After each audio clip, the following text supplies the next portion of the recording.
this on the computer. Cool.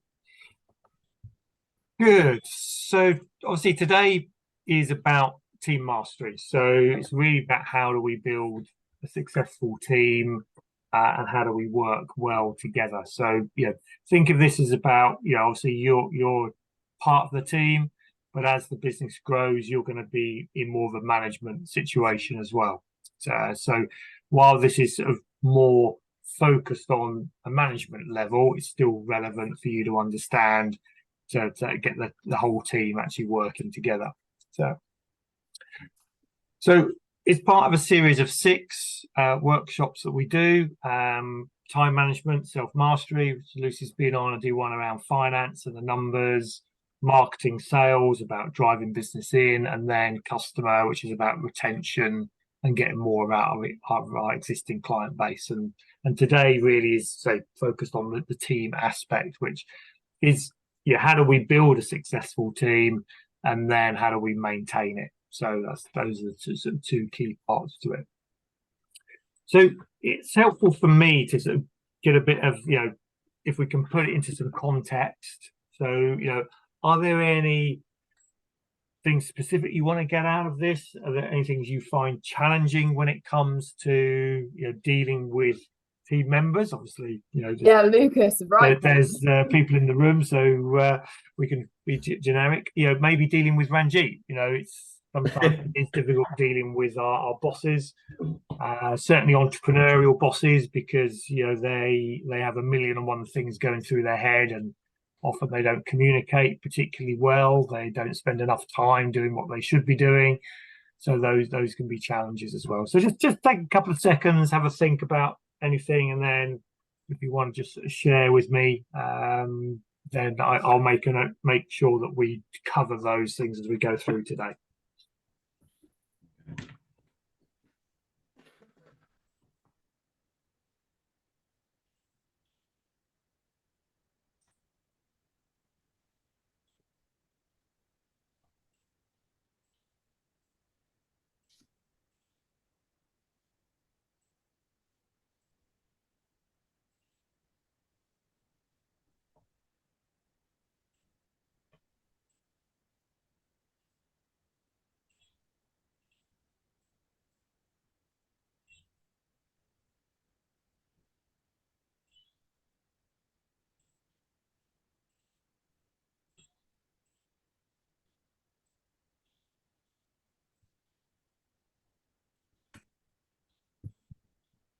Okay. Yeah. So what's on your list then, Lucas? So I'll try to reflect on myself where I'm struggling, because first of all, I'm not very good team person. As Lucy knows that, I struggle with the team. Now I always prioritizing to work by myself, but I know that is not the best way to go forward, and it won't bring me anywhere. So I struggle basically with time management, and that also reflects most of the time on how to be sure that I can meet deadlines and blend them together to work together with the team. Yeah. Because when I have a job to do a task, I just look straight as it's just my task. And Lucy already nodding the head, and she knows that. And I'm not even sometimes allowing people to get inside and help me out. So yeah, I'm struggling with the structure itself of the teamwork, basically. Okay. So you're more of a self-interest type of person. You're good. Yes. When it's about you, but not when it's sort of about the wider team. So, yes. So do you play sport, Lucas? Do you only do any sports? Yes, but very individual sports. I was going to say, so there's not football, rugby, hockey. No, powerlifting and all the individual stuff. But yeah. I'm also driven for the team. Like, I really, really try to push everyone to work together, and I'm always pushing to the top. If we do something, let's do better than we can ever expect to do it together. But if I need to blend in, take the part of the job somehow to distribute the tasks together between the team, then I'm done. I'm struggling. I'd rather we do 100% or nothing. Yeah. It's Yeah. good. That's good. Yeah, no, it's. I mean, the big thing with a team is we have to understand that everybody's different. Yeah. We bring different strengths and weaknesses into the team, and it's how we deal with those that is key to this. Yes. Okay, so it's not about changing who you are because that is your strength. It's about how do you adapt who you are to fit in and get the benefit of that, plus the benefit of the power you get with a wider team working with you. So yes, cool, good, okay, Lucy. I've got like a few things, but well, I think one of the last times, not the last time I spoke to you, but when I did the time management one, the company has changed really drastically since then. It's like my position as well within the company, I would say, has changed. And people always distributing to me, but now I'm also distributing, and me and Lucas work alongside each other quite a lot. And I think for me, it's how can have the like trying to manage time pressure, workload, and and communication at the same time. So that's something that I think I struggle with a little bit. I'm not very good at it. If I've got something on my mind, I say it, and I need to get better at that. Like I tend to speak up. So sometimes I have to take a moment if I found something I'm struggling to give information across, and I had it a couple of times where I've struggled to give information across, and I'm like, I'm probably not presenting myself that well because I'm feeling the time pressure, the workload, and balancing it all up. So I think for me, it's how I communicate with other people and how I distribute, because this will also affect not just the team in the office, but when I'm working, I'm now engaging a load of sub-consultants and stuff. So for me, it's really important that I know how to express myself. I'm kind of point blank. I'd say I'm black and white. Lucas might say the same about me, but I think I'm very much like, I'm quite direct with things, but sometimes I need to soften the edge.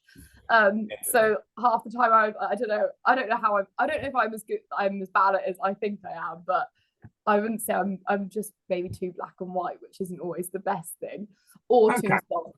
And I let emotions in the room dictate how I feel within the team as well. Yeah. If everyone's stressed, I'll feel stressed, and I try and distract everyone out of it, but then also I'm distracting people. So because you did the disc profiles, didn't you? Was it the end of last year? Yes. I think Lucy, I think yours is before that, wasn't it? 2021. So 21, you did yours. Have I done any sort of disc debrief with you around that? Me, I think you did. I think we did that at the end of the time mastery, maybe a little bit. Okay, but Lucas, I don't think we have we? So, have you got your reports to hand? I can have a look. Don't worry, I've got them. I've got them here. So, what I'm going to do is perhaps dig into that a little bit to start with, because I think that will be a key thing for you guys to understand. Your makeup, your profile, because there's a big part of that and how that integrates within a team. Okay, so I'm gonna because it saves the two of you, I'm gonna jump around my presentation just so that we can focus in on what I think are the key areas from what we've talked about here. So I'm going to start with DISC. Okay, just so a refresher for both of you about what it is and how we use it within these situations. So DISC is one of the oldest profiling systems, developed first in the 1930s. It's been around a long time, so we know it's pretty robust.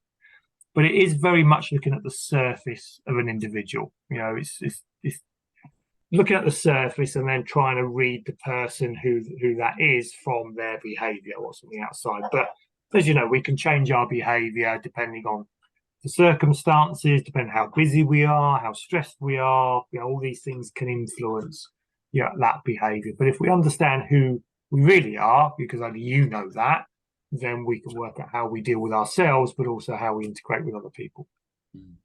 So when we look at the DISC, we're looking at these 4 quadrants, okay, where we've got the outgoing people, more reserved people. Now, the difference between these outgoing people speak before they think. So whatever's on their mind comes out. Yeah. A reserved person internalizes. So they'll think about it, mull over it, and will only speak once they're sure what they're saying is the right thing. Okay, so Lucy's already seeing areas of conflict here. Yeah. We then got task-focused people who are all about getting the job done. Yeah, and I'm focused on, that's the job that needs to be done, so I get on with it. And then we've got people who are much more in tune with the emotions of what's going on around the people around them. Okay, so back to Lucas's point, self-interested people, because the task is what I've been asked to do and it's my goal, and people who are much more inclusive of the people around them. Okay, so this is great working with you too, because I got an outgoing person with an introverted boss, and then I've got task-focused Lucas with trying to integrate into a team of people. Yeah, it's a good compliment. Okay? So what we see from each of these is every profile has some innate strengths, but for every strength you have an equal and opposite weakness. Yes. Okay, so you've got to be right. I've got to play to my strengths, but I've got to cover my weaknesses. Otherwise, your weaknesses will just keep letting you down day in, day out. So your strengths, and you're never going to be able to push your strengths enough because you're always leaving holes behind with your weaknesses. Okay, so looking at these 4 profiles, then the D, which we call the dominant, driving, it's given the color red, is about getting things done. Okay, so very outgoing, so speak what's on their mind, very opinionated, so high D's, think that they're right and everyone else is wrong. Yeah, and it's all about getting the job done. So they're very, very task focused. Yeah, and they will walk over people to get that job done. Okay, so if you think about politicians around the world and give me an example of a high D, who would come to mind? A high D. Well, I suppose maybe a lot of like politicians, maybe like Trump actually, which is probably what's the most upsetting thing. Perfect example. Donald Trump, high D. It's my way or the highway. I'll come out with stupid things, but almost don't quote me on that. Doesn't think really about setting a tweet. High D's love tweeting. I chuck the hand grenade in the room, walk away, and see what happens. Okay.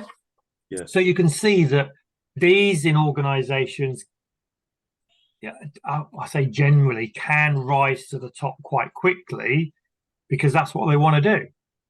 I want to be the boss. I want to be in charge. I want to be at the top. And they're so self-driven and motivated that they'll do whatever it takes to get there. Not always morally, politically correct. Yeah. Okay. So when you come across a D, imagine coming across Donald Trump, who says what he says. Yeah. If you're down in this area, reserved and a bit more people, there's part of you that says, well, because they're so confident in what they're saying, they must be right. Okay, so what happens is these people tend to attract people who don't speak up, and let them get away with things, and then we've got trouble. Yeah. Now imagine you've got a high D, and then I challenge that high D. So imagine challenging Donald Trump. This is possible. Yeah. Okay, so what happens is the higher the D you're dealing with, the more confident you've got to be that you're as equally right. I'm not saying they're right, you're wrong, but you've got to be prepared to stand up to them. If you're not, then they'll basically walk all over you. And what happens in a lot of organizations is good people leave because they can't be bothered to argue with a high D. There's no point arguing because they always think they're right, so I'm just going to quit. So you lose all your talent, because they just can't be bothered to deal with your crap. And all you end up with is a load of yes people who make you feel good, but actually are not challenging you. And that's why a lot of those people, like Boris Johnson, okay, he's not all D, but he's just made stupid mistakes because he believed his own bullshit, basically. Okay. So then we move across now to people who are a little bit more people focused. So these are we call eyes, so influencers, inspiring people. Yeah, they like to be on stage, they like to be the center of attention. Their heads sometimes in the clouds, they can see the bigger picture, you know, and they're really great to be a part of. You know, they bring a lot of energy into a team.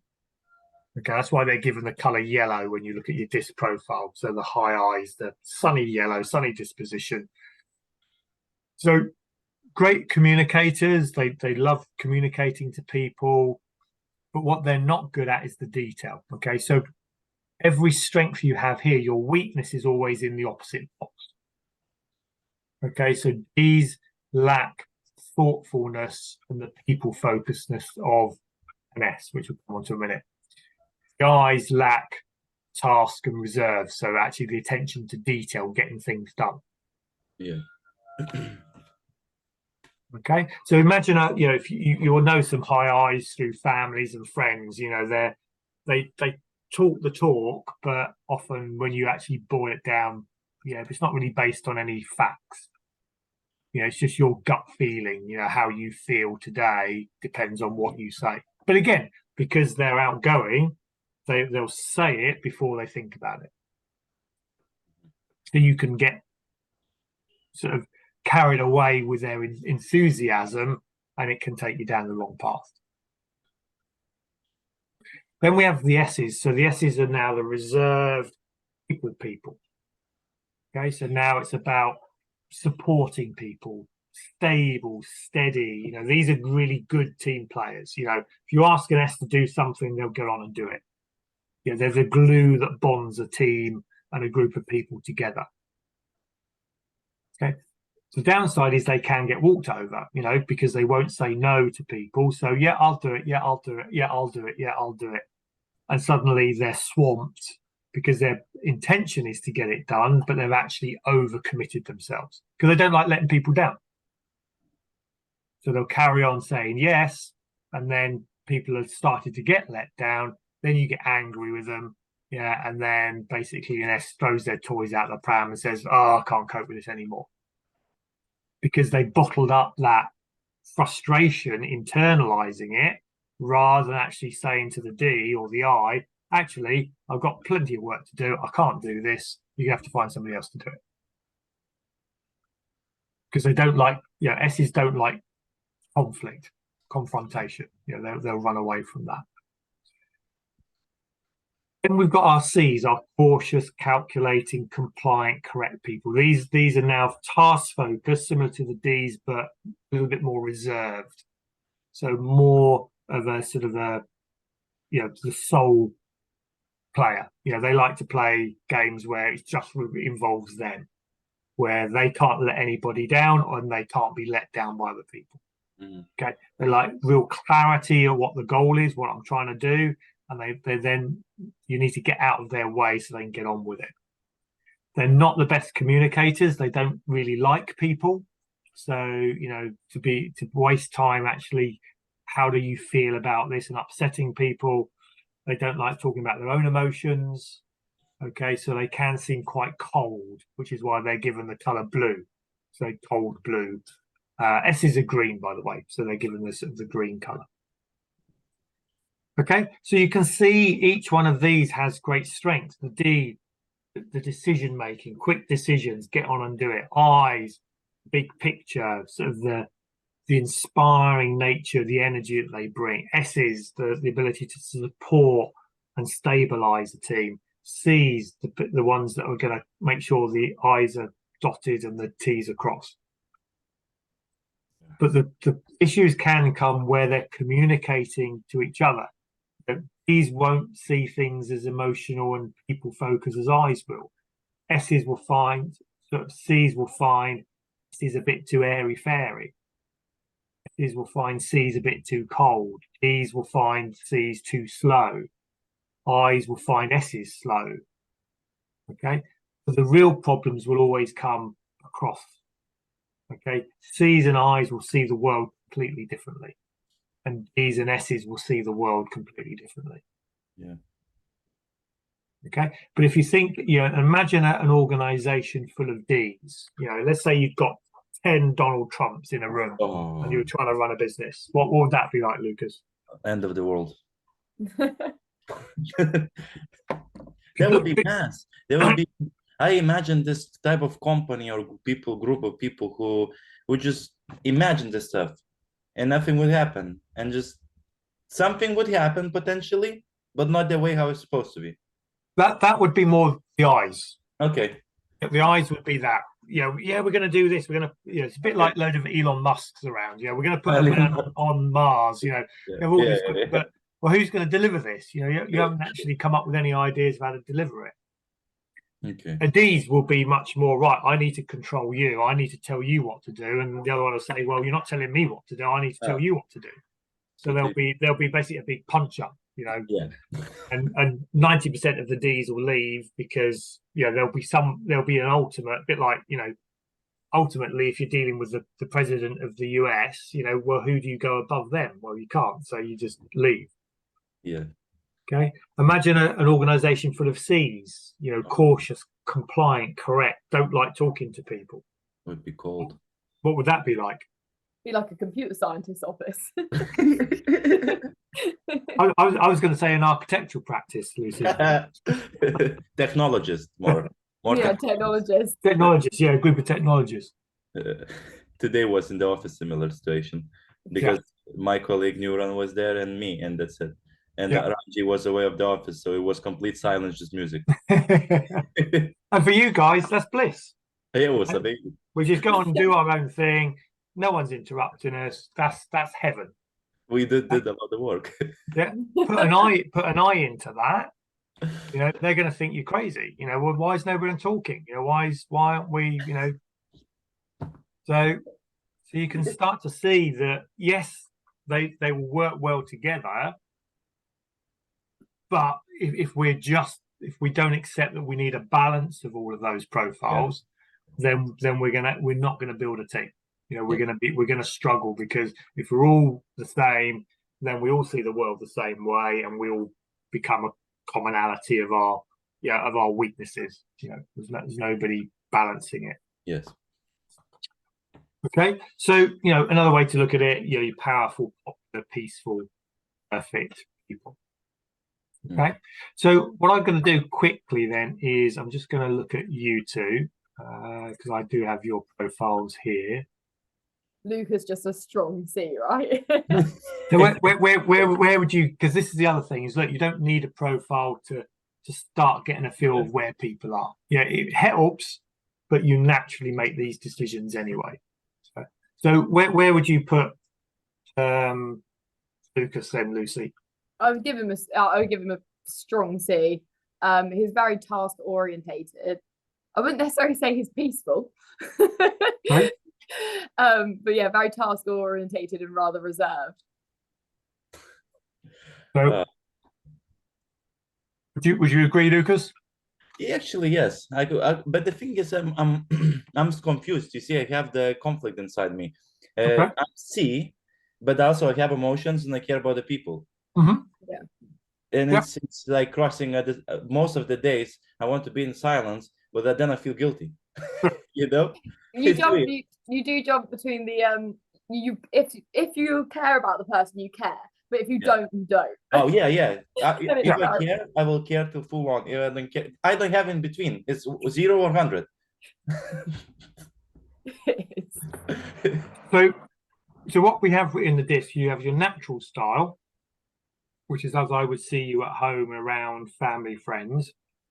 And then I have your work profile. So this is your adapted. So the key thing from this, you'll see that if I look at it on the radar graph, your adapted and your natural are very similar.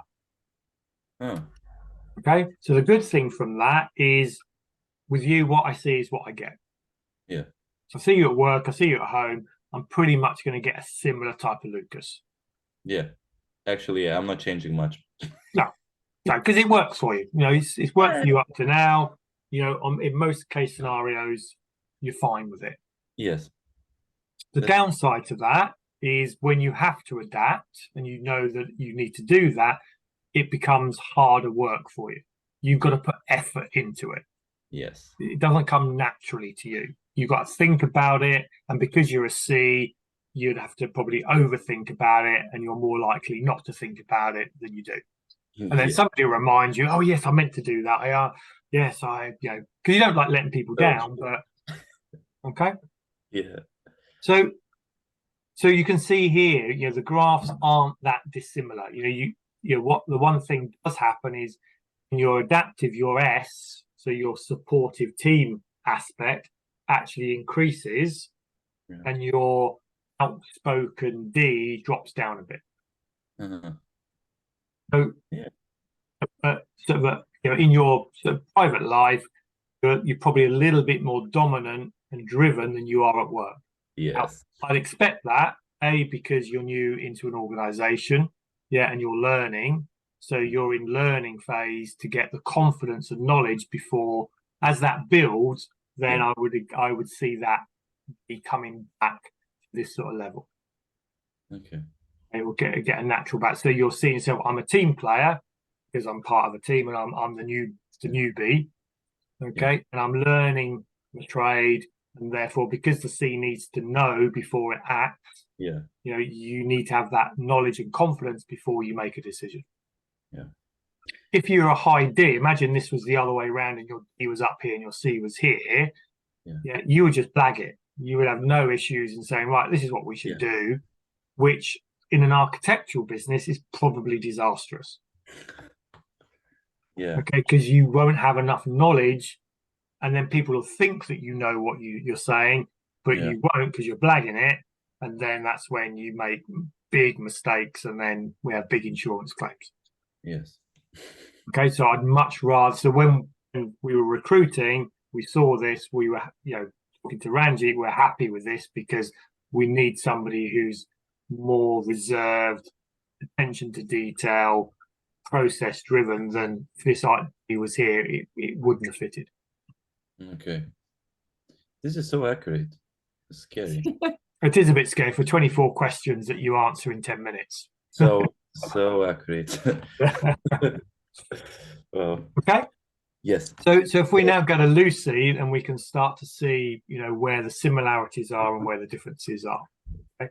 So I go to Lucy's radar. Same thing. You get what you see with Lucy. There's no, Lucy is what Lucy does. That's what it is. And if we expect anything different, then we've got a challenge. Yeah. Okay. So again, if we look here, we can see again the graphs are very similar. Strangely, the I actually increases at work. So the adapted at work is, in a way, Lucy sees herself as actually being more outgoing, more people focused. Yes. And the C potentially drops down a little bit, which in an architectural role you'd think, oh, okay, I'm not too sure I want that. So part of that then is sort of, this was done 2 years ago, and you may find it's resulted a little bit more towards this, so a bit more balanced. But again, what do you see from that? Would you agree with that? I'd say I'm very bossy in my personal life, but I'm also really people orientated. So I'd say I was still quite an I. But I suppose if I'm doing something, I'm doing it. So in that sense, I am a bit more maybe task focused at home, but at work I have to be quite adaptable, I find. So I jump between a million projects a day. Like I can't even say how many I work when I'm in the office. I never have a day where I'm just working on one project. So it's hard to be that task orientated because I just know it's never getting done. Well, I suppose that's an interesting, because you're both doing similar work, whereas I would guess Lucas is much more methodical. You like to finish things before you go on to the next one. Yes. Whereas I would see Lucy as you'd get bored of it and you like the variety. You like to do a bit of that one, then jump onto this one, and then come back to this one. Yeah, I'd say historically more than now. Like for example, if I'm doing written work, I'm like, please, no one speak to me, no one throw anything else for me to do. But I can't afford to be less adaptable because like I'm the only one other than Randy that deals with planning. So Lucas and Nuran do the technical detailing, but I'm the only one that does the planning. So I think the questions are coming in. It's quick questions that have to go out by the end of the day. Yeah. So it's something that I think I'm less comfortable in than I was maybe a couple of years ago, jumping between things. Now I just want to focus a little bit more. Yeah. But yeah. So, so that you'd look at that and say, well, actually, you guys therefore complement each other quite well, because you've got the sort of the high eye. So if you add your eye in here, you make up for Lucas's deficit in that area. So you can be the person that jumps around talking to the client, and Lucas can just get his head down and get things done. Tick things off his done list, which gives him the satisfaction and you the satisfaction. It's true. Like we're going very well along, actually. Yeah, we work well together without even thinking. Like it goes naturally. Yeah. She sees all the time when I'm struggling or something. I see when she's struggling. We even changing the work and stuff without even considering that. It just automatically works. Yeah, it works well together actually. And that was obviously unfortunately Ranji, I don't think I've got his profile to hand. Very interesting. I would never be able to predict how Ranji's profile would look like. what would you think? Oh, he's mysterious. I think so. He'll be 50% of everything. I'd say he's CS, but he has to make himself more of a SI. Okay. Definitely C. Probably, if I can remember, it was high C. D low, but adapted is higher. So that's what I'm trying to get him to do, is become more confident, outgoing, and I naturally slightly higher. So he's actually, he's more outgoing than he probably is at work situation. So his one probably has got more adaptation than you two. Okay. So the strength of that is probably what you see, Lucas, is I don't really know what he is, because he's adapting to the situation. The downside to that is sometimes you get it wrong, and you're introverted when you should be extroverted. You're task focused when you should be people focused. Yeah. And it can be quite draining. Okay, so when somebody like that is tired, then you start to see that adaptation starting to break down. And what will happen always is you'll always revert to type. So you'll revert back to your natural profile. Okay, so you become more like your natural, which may not, if you're adapted is outgoing, people focused, and your natural is introverted, task focused. Yeah. Then that nice person that listens, suddenly disappears, and you go, well, where've they gone? Okay, so they have to work on more consistency.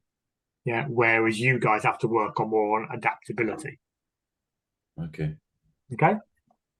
And then if we look at Nuran, obviously not here, but part of the team, you can see there's a little bit of an element here of outgoing people, a bit of task as well. So she's so task orientated, like you can't get her head out of it sometimes. So I think again, this was done sort of at the interview stage or very early on. I think you'll probably find this as moving more towards the CS type profile. Yeah. That often S's think they're outgoing, but in their world they are. But compared to other people, they're probably not quite as outgoing. So. Okay, so one thing that communication is critical. So one thing in the in this report, you'll start to see parts on communication styles, how we communicate to different profiles. Okay, So it's really a useful document to go back to when you are right. If I need to talk to Ranjit, yeah, we know that he's a high C. How would a high I talk to a high C? Okay, Lucas, you'll probably find it easier to talk to Ranjit because you're both coming at it from a C point of view. Yeah, actually, I'm not struggling to speak with him. Yeah. Except on a Wednesday. Yeah, except he's singing. So far, everything is it's quite. Yeah, Wednesdays is weird. Wednesdays to all of us is completely different letters. Right. Yeah. It's so weird. Yeah, weird Wednesdays. They've been going on for. It's because he does networking in the morning, and then round just gets weird by the afternoon. And he's like hard East Coast, West Coast. We've turned on his high I button, you see. So it's he switched it on a Wednesday, and it stays on. Yes. So if we take this into into our new recruit that's coming in, obviously you guys have found your balance that work together, and a new person coming in will always affect that. Okay, you're starting to say, oh, okay, well, the dynamic now is going to change. Now we're brought Duran in, the dynamic changes. We bring this person in, the dynamic changes. As a business grows, each new person has less of an impact on that dynamic. Yeah. Okay, because when there's one person, you add another person, that's a 50% or 100% change in the dynamic. Another person is a 30% change in that dynamic. 10 people, it's a 10% change in that dynamic. Yeah. Okay, so the more people come on, the less impact it has on any one individual. So in the early stages, it can feel quite unsettling when a new person comes in. Okay, so we've got to be aware of that, and fairly quickly we want to know, okay, what type of profile am I dealing with here? Am I dealing with somebody similar to me, completely different to me? What role are they coming in at? How do we make sure that person is integrated to the culture of the business and is able to move forwards? Okay. Yeah. So, any questions on the profiles before we move on? Everything is clear. Very clear. It would be interesting if we could all read each other's though, because like when it comes to learning to communicate with each other, me and Lucas have a good friendly relationship as well as professional, and same with I'd say me and Nuran are the same. But when it comes in a working environment, sometimes that can be a bit more difficult. So maybe it could be because I know that sometimes with Nuran she's got to finish something before she can start something. Yeah. Or or Lucas, some days you just know that you just don't ask Lucas a question. Dark days, dark cloud over my head. Yeah. So it would be useful, but of course I think Ranjit's never given us each other's profiles before because of whether people would be uncomfortable with it. But I think maybe it's something we bring up with Ranjit, because I think it would be really useful. The more and more now we're trying to, especially Lucas, I'd say you're very big on this, and your profile sort of says that by my estimation of things, is that we're trying to raise standards and increase standards. So we're working with each other from the really early stages now. Yes. So I think it would be really useful to be able to actually do that, to take the communication in the office to the next step, because Ranjit's normally the middle ground, but he's not in a lot anymore. Yeah. And I think it's going to keep going like that. So it would be good to maybe try and read everyone's what you do and how you don't communicate with each other, because how I treat others how I'd want to be treated with it, but that's not how might not be how it works. Exactly. And that's what we call the golden rule. The golden rule is treat other people as you like to be treated. Yeah. But actually that's not what we're trying to do here. It's treat other people as they like to be treated. If you treat Lucas in the way you like to be treated, you'll alienate Lucas, because he's not wired that way. Yeah. Sometimes it's their worst nightmare, how you like to be treated. So understanding people is key. And I'm a great advocate of everyone should see everyone else's profile.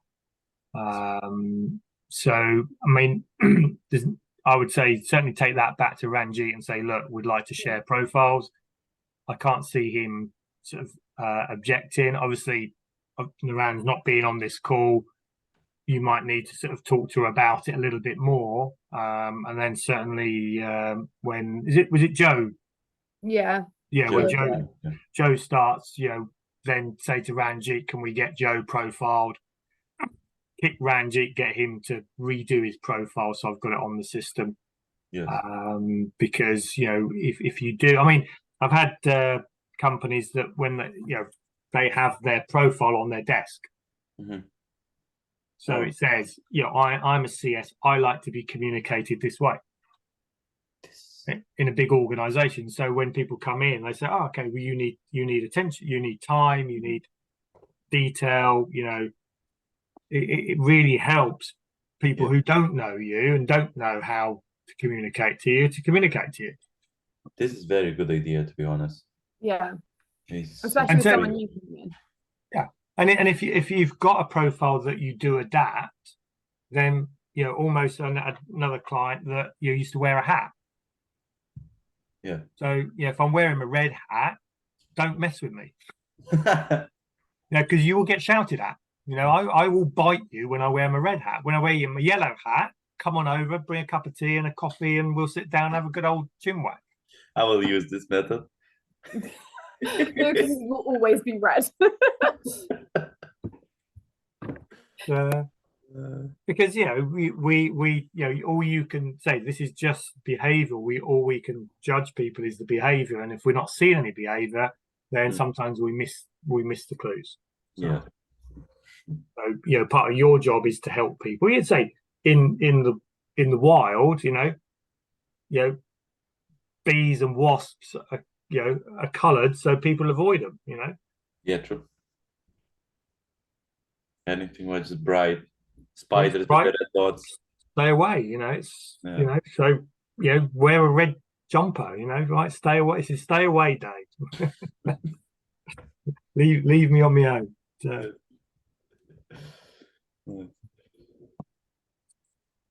Okay, so we're going to come into a little bit of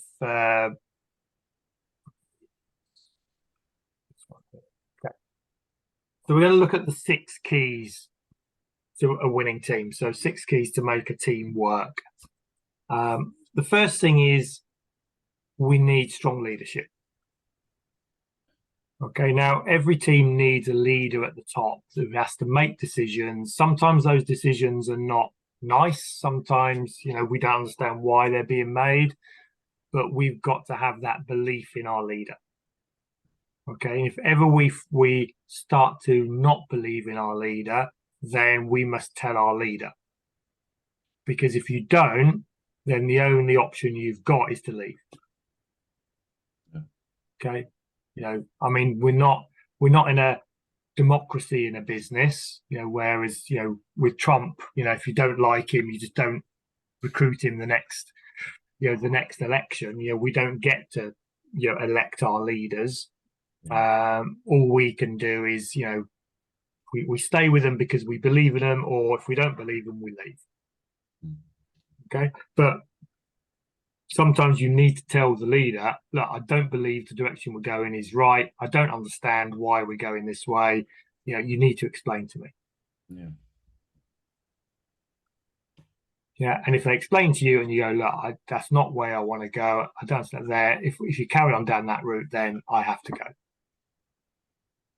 And as a running companies and having people, while no one wants to hear that, one of your good people leaving, I'd much rather they told me that they were quitting and then left than not telling me they're quitting and stayed.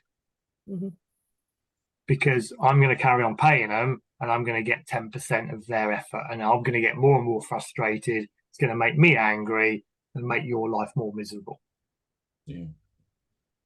Okay, so we've got to have that belief in our leader. And for me, leadership is about, clarity of vision. Guys, this is where we're going to go. This is who we're going to be. We need to be going somewhere. Now, sometimes that vision, you imagine what, we went through during COVID, that vision can change. That vision can get very misty. I've lost track of it. We've hit a bit of a downturn. Sometimes it's the other way. The business is flying. and the vision, we just seem to be carried away and we're not really in control of our own destiny. Okay. The leader needs to be strong on the values of the company. This is what the company's values are. You stay in the organization if you live to the values, but I need to get rid of you if you don't live by the values. When we recruit, do you match the values of the company, or are you going against the values of the company? Okay, now that is often hard, and the more CS you are, the harder that is, because you're challenging people on their values. Your values are not the same as my values. It doesn't make you a better or worse person. It just means that we're different, and therefore we really shouldn't be working together. If you've got real differences in your values, then you've got to understand you shouldn't be working there. And the purpose is why we're here. The bigger picture. Why, if we don't believe in our purpose, that we're making the world a better place, then it becomes a job. We're doing it for the money rather than doing it because we think we're doing some good in the world. And I'd much rather have people that felt that I was giving them the chance to do good in the world rather than where's my paycheck. Okay, so again, we should, every company should have vision, values, and purpose. But sometimes that doesn't get communicated out enough by the leader. If it's not, part of your job is to knock on their door and say, look, I seem to have lost sight of what our vision, values, and purpose is. Could we refresh it? Could you just remind me what it is? Okay. Good leaders then are good delegators. Okay. Good leaders shouldn't be doing everything. They should be passing it down, building a team of great people around them where they can actually go and do the work. And often, in a small business, you can look at the leader and go, well, you're not doing any work. I'm the one that's running around doing all the work. And to be honest, that's how it should be, because the leader's job is about the bigger picture side of it. It's the strategic side. It's about having time and space in order to make the big decisions. Okay, the team is dealing with the day-to-day, week-by-week stuff.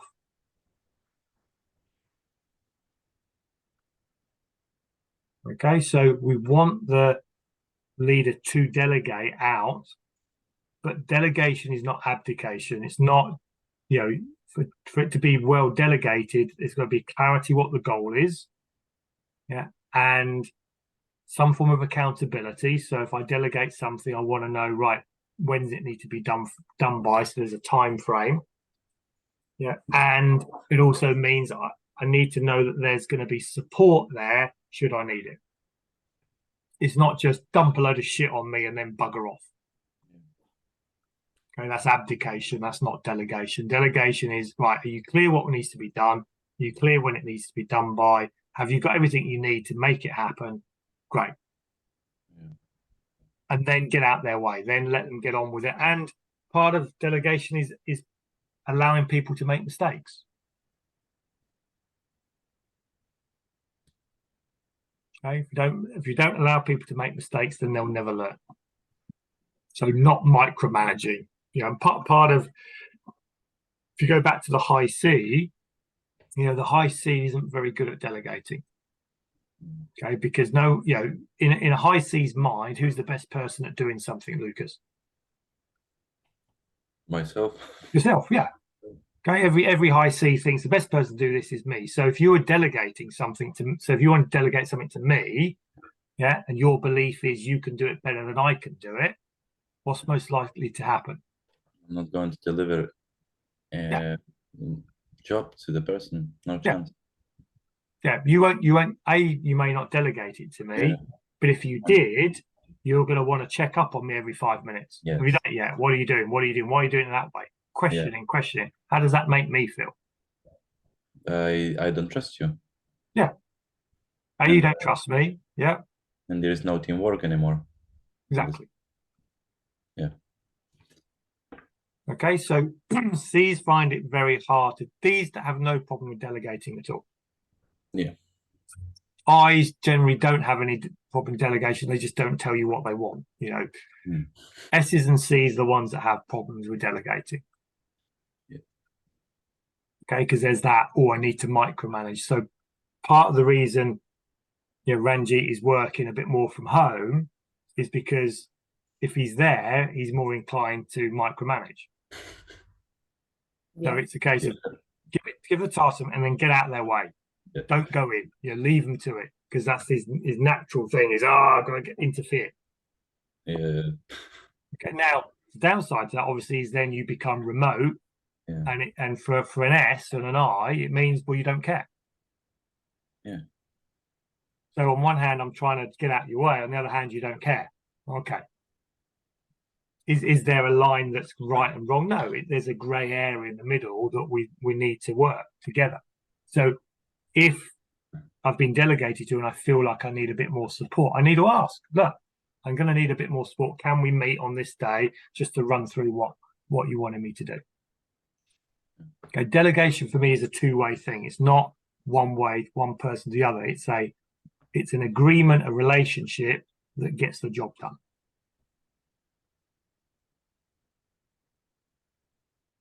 Okay. Alignment then is about aligning the goals. So are we clear? You know, are we all working towards the same goal? You know, is there a benefit to you? Is there a benefit to? I'll come back to that. I've got a bit more on that in a minute. So self-awareness, that's why we use DISC. You know, it's a self-awareness tool to be aware of how our own feelings, but also awareness of other people's feelings. We call it emotional intelligence. You've got IQ, which is intellectual quotient, which is how intelligent you are, clever you are. And then you've got emotional intelligence, which is your ability to read and understand and get on with people. Okay. Very high IQ people often have very low EQ. And sometimes very high EQ people have very low IQ, because it's two parts of the brain that are sort of conflicting with each other. Okay. Okay, so if you're a high IQ person, so if you think you're the smartest man around, you know, a woman around, then you got to look and say, well, okay, how are my interpersonal skills? Yeah, if you're very good at interpersonal skills, then there may be some weaknesses in your sort of your theoretical knowledge as well that you might need to work on.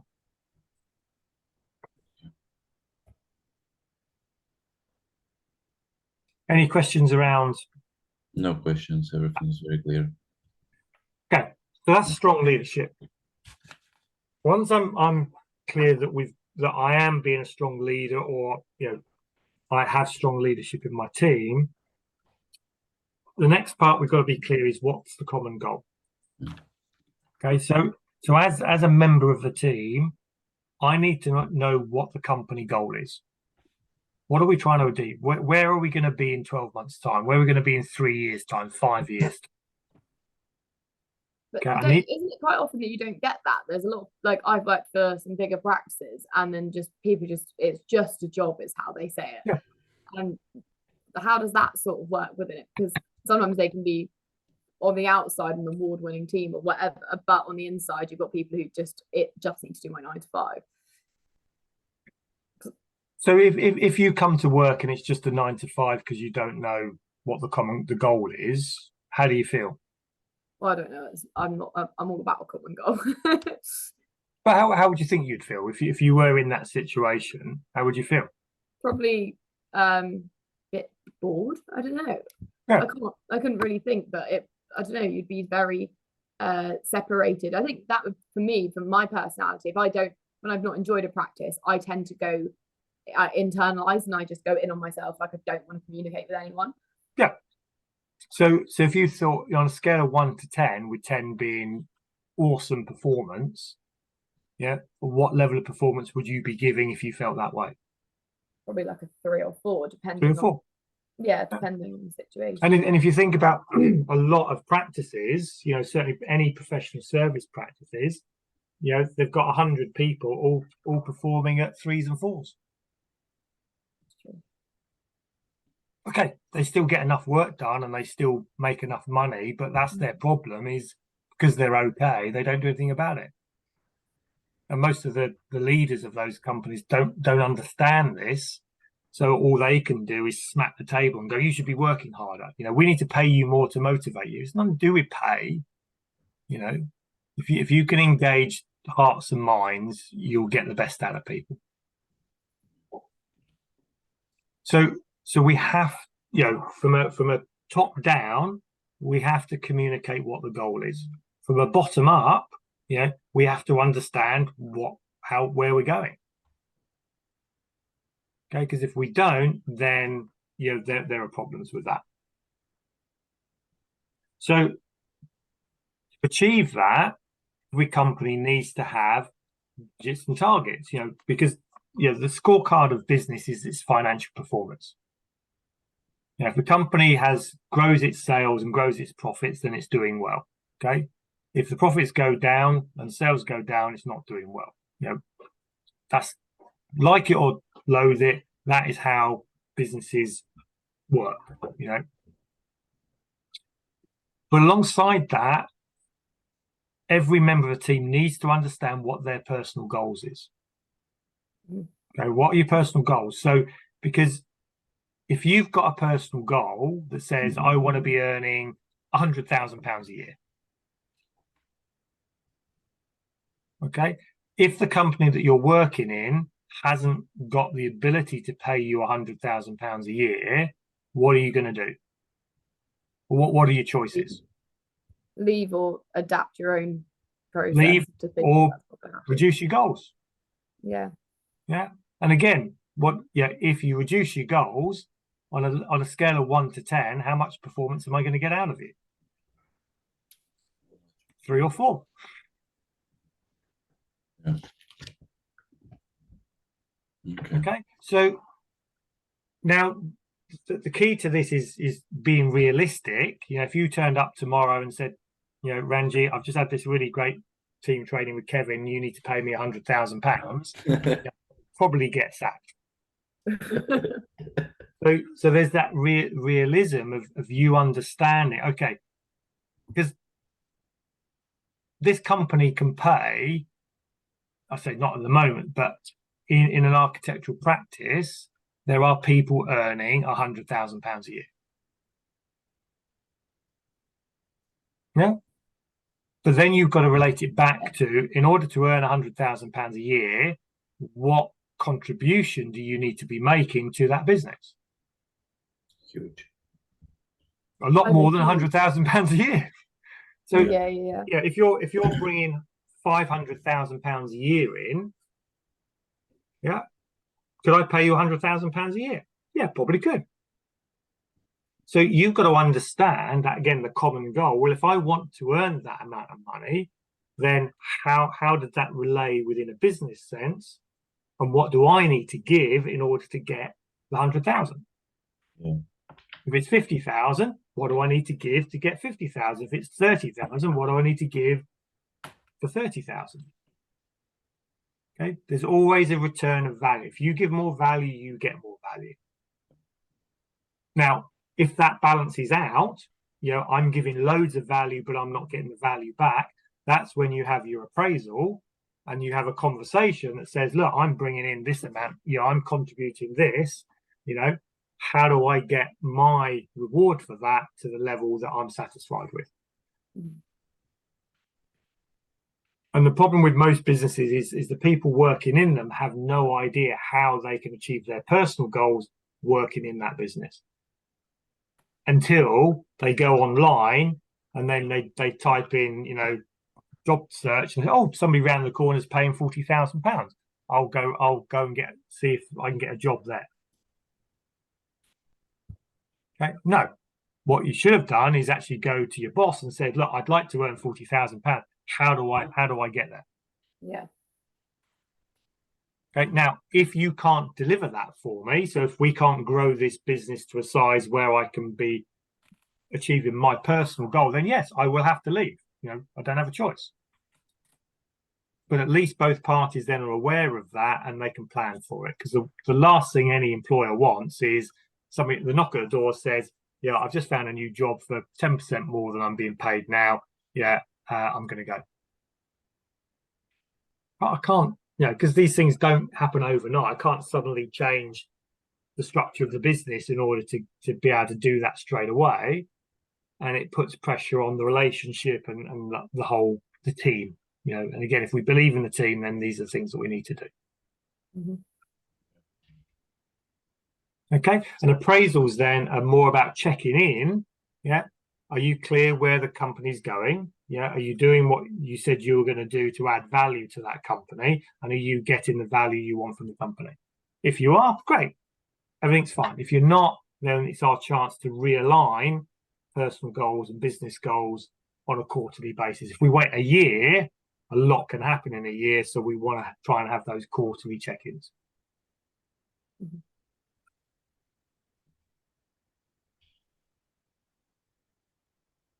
Okay. Oh, what's happening? I was just going to put out for 1 second. I'll be back if that's okay. Okay. What happened there? Well, can you see? You can see the screen. Presentation, yeah. Oh my Yes. God. Okay, cool. Any questions? I mean, does that resonate with you from previous roles? My previous roles was a bit different. I was more in the fitness industry and security. Okay. So I never came to the point. I was just basically like trying to do more. I was trying to cover more hours, and as an outcome, I was getting paid more, and also my pay raise was going up as well. So I was trying to put more effort as well in the company, but without discussing with the boss. I was doing it willingly by myself, trying to find a way. Let's say we were working with some MES technology, so it's not direct general training, but it's with the suit which simulates the electromuscular stimulation. So I was designing training plans by myself, testing on myself with that suit. So it was kind of by the policy we couldn't do that, but I was testing on myself as a testing rabbit, and then and the people was very happy, and our studio got very popular. So this way I was earning kind of more and more. So you can see there that you were looking to add value so the company could benefit and you benefited. Yes, right. Exactly. Yeah. All I'm saying here, really, in addition to that, is that was a little bit ad hoc. You did it. There wasn't a strategy around it. Yeah. If we have a strategy around it, then everyone knows what game we're playing. Yeah. Yeah. And if you want to play the game, great. If you don't want to play the game, then don't. Don't be here. Yeah. All right. So, as a result of that, we need to have our key performance indicators. We need to know the numbers, the metrics, because as I said, business is a numbers game. Yeah. Okay, so we've got leading key performance indicators, which is activity, and lagging key performance indicators, which is the result. So if I do this, I get this. So if we can keep track of both, then we know that we're in balance. So understanding, when we come back to the goals of the business, is understanding what roles I'm doing and what the metric is. So, for you guys, you are the operational machine of the business. We only get paid when you do work and the client pays for that work. So your KPIs are about how much billable work you get done. Okay, it's just simple. You get more billable work done, the company does better. Yeah. And you think about, right, how do I increase the amount of billable work I do? What would you say that the key things to achieve that would be? Time management. Do more. So spend more time doing it than other things. Yeah. Networking, trying to get more jobs in, or high, like better paid jobs, maybe. Great. Yeah. Bring more jobs in. Yeah. And increase the type of work. Increase the value of the work. So if I'm doing, small works at 500 quid, as opposed to big works at £5,000, then the revenue that I'm bringing in will increase. Okay, so I can do more, so I'm more effective with my time. I can do bigger ticket items, yeah, and I can go and get more work. Yeah, and potentially I can help other people in the organization do the same. Now, if I did that myself, yeah, I could affect it by 3 times. If I could do that and help 3 people do that, I could affect it by 9 times. Which is why people in management tend to get paid more, because their influence is over a wider number of people. Yeah. Okay, it's simple economics. You know, the more you can generate. So if I can get 3 people to do an extra 100,000 each, that's 300,000, as opposed to me doing extra 150,000, which is only 150,000. So we need to take ownership of our own numbers and know, okay, so what are you expecting me to do? What's the goal? Break the goal down. What's my leading KPI, so activity based, and what's my result based? Because sometimes they're not in kilter. I can do loads and loads of activity, but I don't get the results. You know, I worked really hard. I did all this work, but I haven't built anything this month. So, sorry, Kevin, I'm going to have to really quickly just take this call and I'll hang up. I'm sorry. Okay. Give me 10 seconds.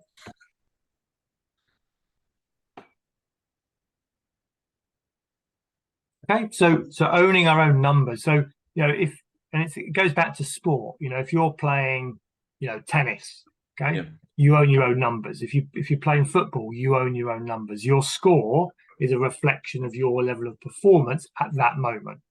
Yeah. Okay, that's all it is. You know, so if your score is down this month, okay, it's a reflection of your performance this month. Doesn't mean you're going to perform at that level next month. Yeah. So sometimes you may need to up your game. You may have put loads of effort in and it will come eventually. Sometimes you realize, I didn't put any effort in and therefore my results shouldn't be surprising. And it's also a very good way to track yourself where you did the mistakes, and it helps you to progress, track your own individual progress. Yeah. As well, because then you will reflect, oh, why this month I was below that I was expecting to get. And then you can always rewind and try. So my thing, you know, you said that you go to the gym, Lucas. What's your goal in the gym? What are you trying to achieve by going to the gym? So I'm doing powerlifting. So it's just we have to perform 3 moves: squat, bench, and deadlift, and it's basically related with numbers again. So my goal is to collect as much kilograms as possible from 3 moves. So I'm always trying to collect certain amount of the weight on the bar in that certain way as well. So what's your current goal then? What are you trying to achieve now? So by the end of the year, I want to achieve 760 kilograms in total. 760 kilos. Okay. So that's your goal for this. So now you've got a plan, which would involve diet, fitness, a number of things that would to help you get to the 760. Yes. I have complete plan till next year. Yeah. Day by day. Right. So if the goal is important to you, then you put a plan together. Yes. If it wasn't important to you, you wouldn't bother with a plan. No. Exactly. Okay. And that's really what we're coming on to next is, once we've got a common goal, then we need an action plan. Yeah. Okay, because if you don't have a goal, then why would I put a plan together? If it's not important to me, helping me get to me where I want to be, then why would I put a plan together? Actually, I see common goal as a foundation for action plan, because without goal, there is no plan. Exactly.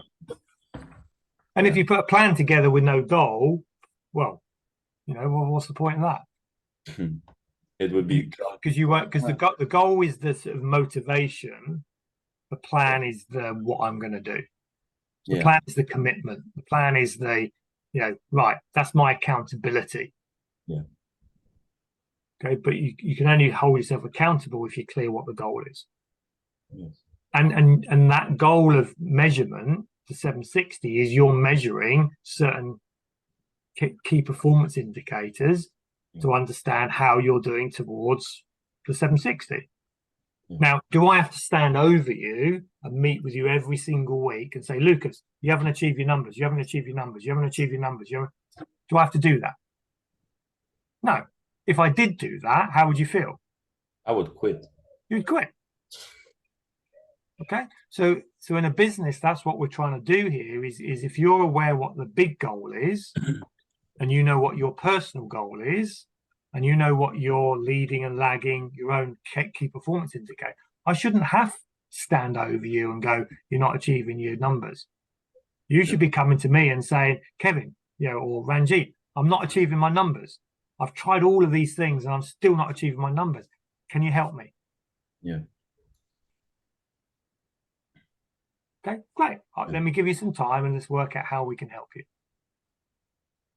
And this is what we sort of think about within management. Okay, we've got to change our thought process around it. Okay, it's a big mindset shift, I believe, and it comes to this: people that don't achieve stuff live in blame, excuses, and denial. Okay, they deny that there's I want to do something. Okay, blame and excuse. So if you go back to your powerlifting, you'll see people down this level, Lucas. Yeah, the reason they're not doing what they should be doing is everyone else's fault. The equipment's not right. I don't have enough time, or most likely they're not even set out to set the goal. Yeah, true. Okay. What we want is successful people take ownership, hold themselves accountable, and take responsibility, which is what you've done with powerlifting. It's your goal. No one set that goal for you. No one came in and said, Lucas, I want you to do 700. You set that goal for yourself. So you took ownership. You hold yourself accountable to the number of times you go down the gym and whether you keep to your diet or not. It's yours. Therefore, the responsibility of achieving that is 100% in your hands. And you know that. Yes. Same in business. Where you want to be in business is 100% down to you. Yeah. Okay. It's not down to Ranjit. Ranjit will give you, and this company will give you a platform in which to play. Yeah. But if that platform isn't right for you, then at some point you will leave. Or you can influence that platform and make the platform big enough and acceptable enough for you to achieve your own goals. A bit like if you went to the gym, Lucas, and I didn't have the weights to do 760 kilos, then don't fucking go to that gym. We'll change it. Or go and buy some weights and bring it into the gym. Yeah. I see. So, and when it comes to management, it's about this childlike behavior. It's whinging, moaning, complaining. Teenage behavior is where we start to grow up, and take some responsibility, but we're looking for adult behavior. This is what adults do. This is what kids do. Yeah. But if I'm trying to manage children who are down in blame, excuses, and denial, it's everyone else's fault, and reasons why, whinging, moaning, it's hard work. Yeah. I've got people like you in the gym. I just need to lead and delegate to you because it's easy. Because you just get, we agree what you're going to do. You get on and do it. Fine, I'll leave you to it. The bit in the middle is where it's tough, and I would expect in the gym, you have a coach, because sometimes you fall down here. I don't feel like training today, or I had a few more beers than I should have had. Your coach is there is to pick you up when you're down, and keep motivated when you're up. So I had yesterday's situation when I called the coach because I don't know if something is not clear yet, but my back started hurting a bit, and I was like, oh my god, no! In the middle of training, I just called him straight away. He answered, what's going on? I said this and this and this. Okay, and we came to the plan what we're going to do now to finish workout, but not in the way that I will damage myself, because I didn't know what to do at that point because it was outside of my action plan, and we found a conclusion. We figured it out, and today after presentation, I will do spine testing. Then we will know what to do. And that's so if you just translate that into a business side of things, you set a plan and a goal, but sometimes it's not working. I'm trying to do what I said to do, but I don't know. Then you come back to your coach and go, okay, So what do I need to do? How do I need to change something? Do I need to learn something? Sometimes it's it's a small tweak. You've gone back to an old habit. Stop that. Go back to what we talked about. Yeah, I see. Okay. So in a team situation, the leader, the boss, has to come in and think, rather than being a manager, I'm your coach. You as the performer, the athlete, needs to see them as a coach. Yeah. Okay. So if they've given you everything you need to perform well, great, get on and do it. If there's things that are missing, you need to sit down with your coach and go, right, I've lost clarity why I'm doing this. Can I change it? Because I feel like I'm working really hard, but I'm not getting the results that I should be getting. Yeah. And it becomes a two-way relationship then, rather than that you must go and bench press every single day and make it happen. Because you do that, the motivation disappears. Yeah. That's true. Any questions? No questions. Okay. So we go back to the action plan. So for me, an action plan is predominantly a 90-day plan. Because 90 days is far enough into the future where it's worth putting a plan together, but not too far where things can happen and the plan changes. So we want to sort of set this as who does what by when. So what are we actually going to do? When's it going to get done by? When's it going to get, how are we going to do that? Now, if you're in the operational factory, you're probably not working to 90 days. Okay, because the work comes in and you're just churning. So you may be down to a month plan, 7 days plan. Might even just be a plan for tomorrow. Okay. But as the business grows and you take on more roles, so you've got the role of, technician, you've got the role of, of architect, you've got the role of business development manager, you've got the role of marketing, you start to wear more hats, then you have more things that you're responsible for, then planning becomes more and more important. Because you've got to juggle all these things. Am I spending enough time doing the right things? And have I actually done what I said I should have done at the beginning of the quarter? Okay, so we're trying to find what the pace is, the correct pace for the length of time that I should be planning, the number of times I need to check in, and then monitor my own performance and activity, review, change, repeat. Yeah. Okay, and if we're not sure what that is, then we need to ask. We need to sit down with our line manager, our boss, the owner, and say, right, I've lost track of the plan and where I am on the plan. We need to come back to a plan so I know where I'm actually going to be focused.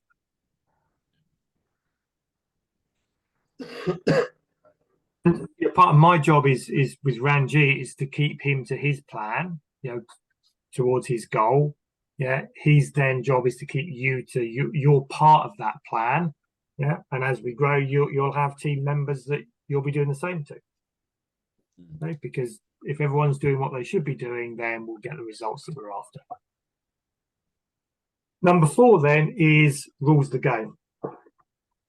Okay, that whatever game you play, you must know the rules.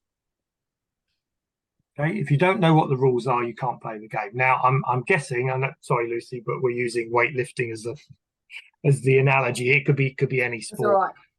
That's all right. I'm a part-time weightlifter myself. Oh, fantastic.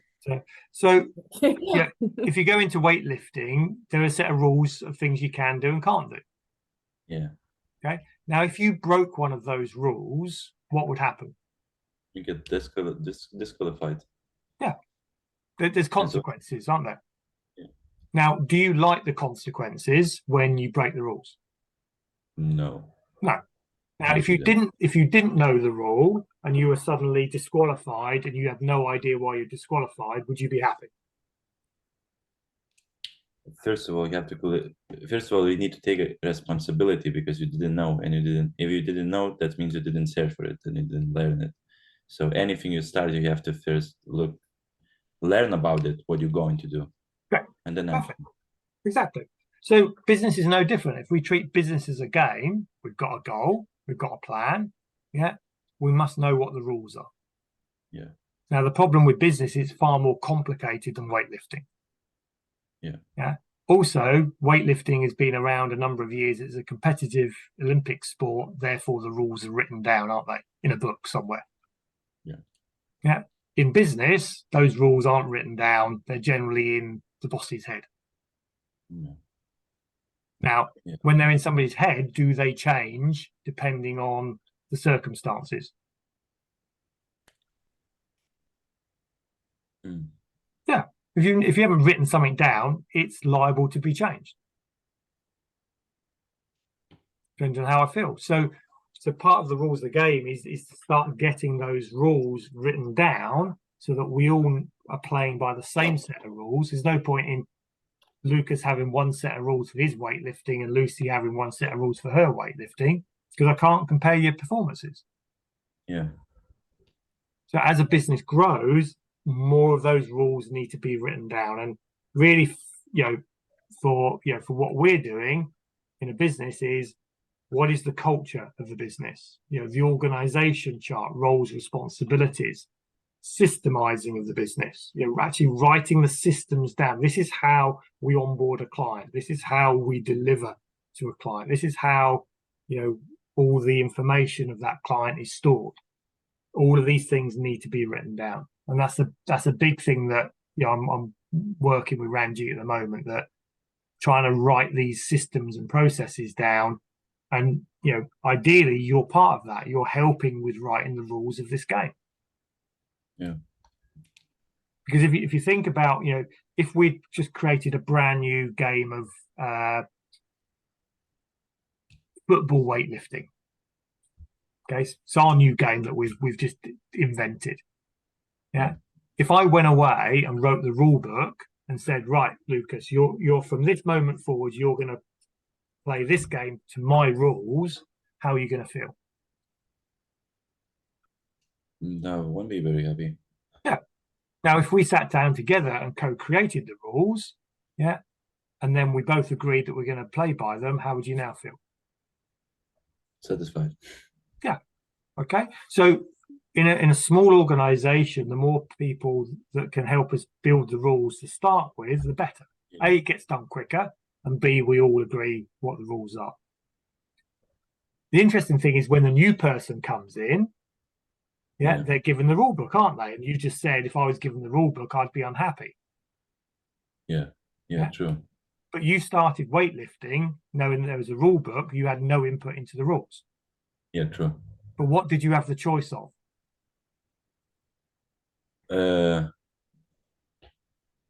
Right, so the starting the weightlifting itself, or the you had the choice of whether you played the game or you didn't play the game. Yeah, I had the choice, just enter it or no. Yeah. I can't change it. So when a new person comes in, if you give them the rule book and said, look, the way we play this game is in here. If you want to come and play the game, then you abide by the rules. If you don't want to play the game, that's fine. Go and play something else. Yeah. Okay. So there's a shift when you're the early adopters of the game, you get to write the rules. When you're a latecomer to the game, you have to accept. You're going to abide by the rules, but you have a choice. If you don't like them, then don't play.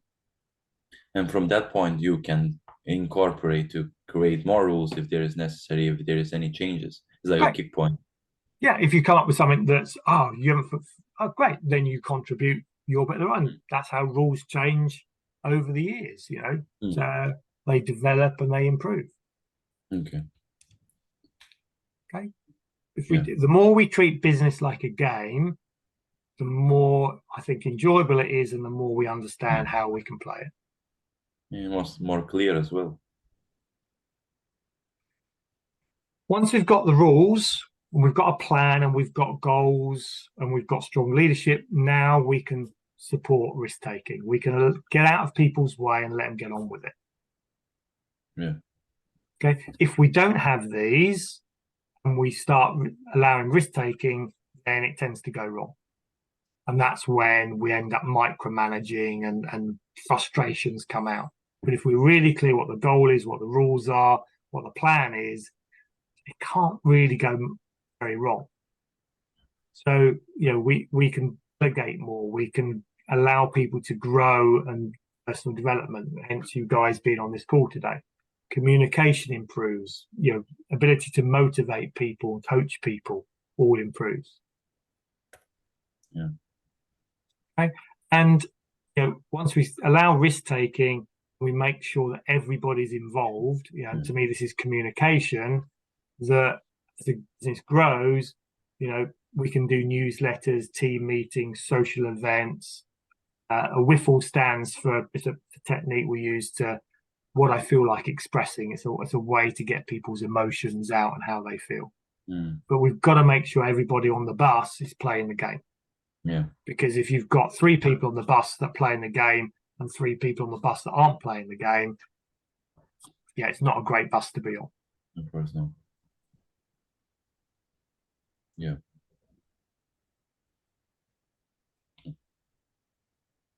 Right.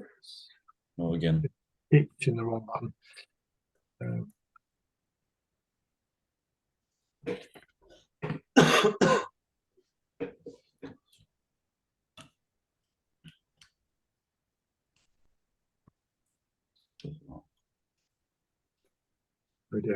So where it goes wrong.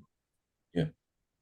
So what happens is, let's say we're not getting the results that we want.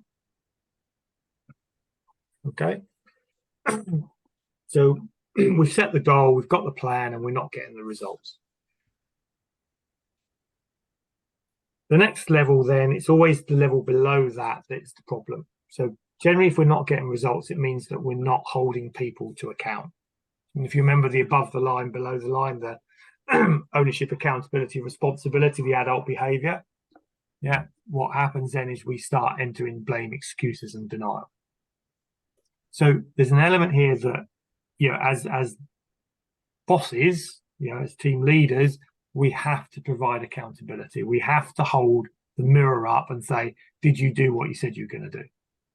Now, none of us like being told that. If I came to the gym, and you said you were going to do this, and I told you, look, you're not doing it, your first instinct is to go below the line. Oh, I didn't do it because. Yeah. But deep down, because you take ownership. Yeah, I didn't do what I should have done. Yeah. Okay, so I've got to provide accountability, but I want the individual to take ownership of their performance. If I'm not doing that, generally because there's a lack of commitment. I said I was going to do it, but I only said it to get you off my back. Okay, so one of the things Ranjit has built this business up is on networking. So if I said to you, Lucas, I want you to go to 3 networking events and see if you can get leads. Yeah. And you didn't want to challenge me. Yeah. You'd say, oh, okay, fine, I'll do it. Yeah. But you didn't really commit to it. Yeah. Therefore, when I come back a week later and says, Lucas, have you done those 3 meetings? You'll go, oh no, I didn't do it because the cat was ill. My girlfriend sort of was at home and I couldn't get on the phone. You just come up with excuses, just bullshit. Yeah. Okay, and therefore we don't get the results. So what's really going on here is the fear of conflict. So when I ask you to go and do the 3 networking meetings, rather than saying, Kevin, I'm not going to do the 3 networking meetings because I hate people. I don't like people. I don't like going to networking events. I'm crap at it. I really don't want to do this. So rather than say yes and not do it, I'd rather tell you right now that I'm not going to do it. I'm going to do it, yeah, true. Okay. Now, the reason there's no conflict is because deep down, you don't trust me. Because you think if you tell me that, what are you thinking? If you were to tell your boss who's asked you to do something, no, I'm not going to do it, and this is the reason I'm not going to do it, what are you fearing? Of course, basically. The consequences. Consequences. And the consequences are likely to be in your mind. Yeah.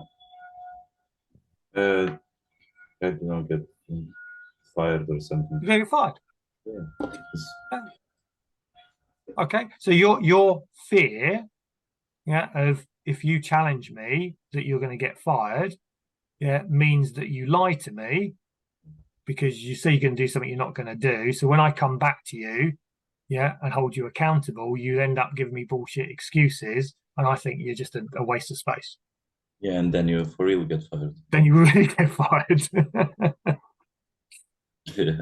Okay. So if we don't trust each other, as a team, if we don't have inherent trust amongst ourselves, then we're screwed from day one. Yeah. Trust. Okay. So where teams fail, generally speaking, is because deep down they don't trust each other. So we have to therefore take ownership of that and responsibility for it and say, right, what do I need to do to trust the people I'm working with? I need to get to know them. I need to understand what makes them tick. What's their personal goal? Why are they here? What are they trying to achieve? They need to understand me. They need to understand my DISC profile. Yeah. You open up, you allow people to understand who you are and why you're here, then inherently people start to trust you. Yeah. And be consistent. If you are a reserved, introverted, task-focused person, then don't try and be an extroverted, outgoing person. Be who you are. But if you think it's going to be for the betterment of the company, the betterment of yourself, then push your boundaries. I don't particularly like networking, but I'll do it. I'll give it a go. But I'll do it my way. I'll do it in my introverted way. Yeah. I understand. Okay. I'd much rather people were honest with me because they trusted me and not hear the answers I wanted, because at least I can deal with it before and will not waste a month, 2 months, 3 months thinking that it's going to get done and it doesn't get done. Yeah. Because that doesn't help me. It certainly doesn't help you. True.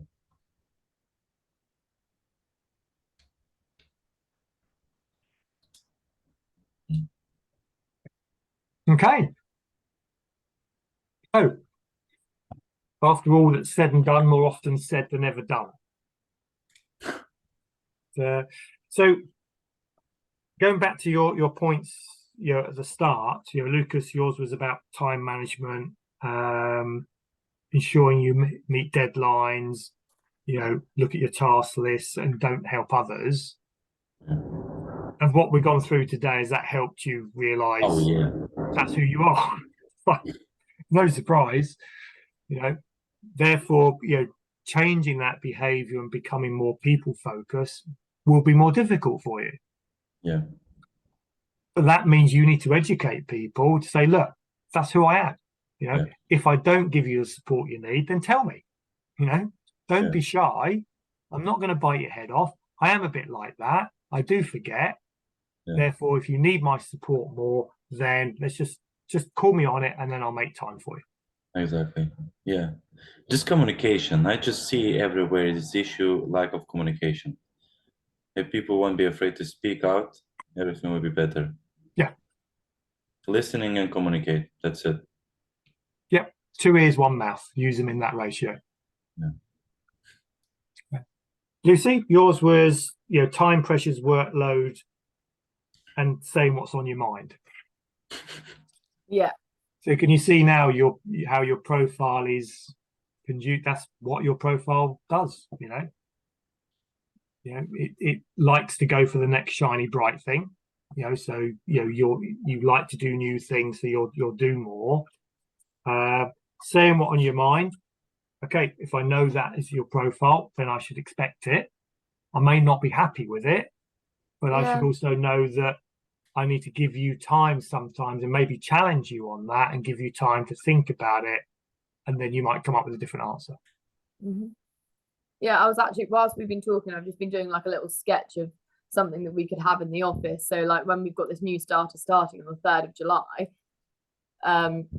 like Ranjit might have said, there's reservations from the whole of the team, like other than Ranjit about it. He's probably told you this.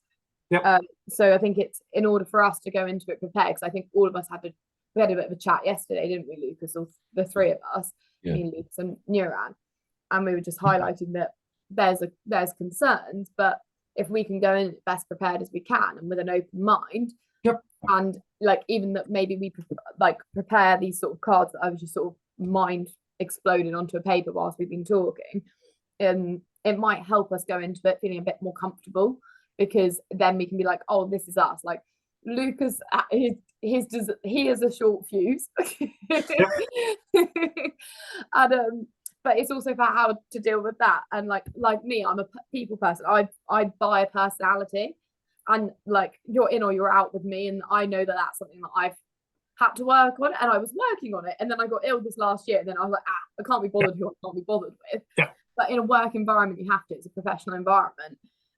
So maybe if we do have these little cards, that it will have like and it's like at the bottom that I've written, ask me about. So for me, it would be things that I'm particularly interested. I've done Snoop as an example. I've done the office dog because she's the easiest one to do a profile on. But like for Snoop, it'd be talk about digging, talk about snacks, talk about feet. You know, so I was thinking that's what we would have. So for me, it might be, I don't even know what I'm interested in anymore. I've been studying for too long.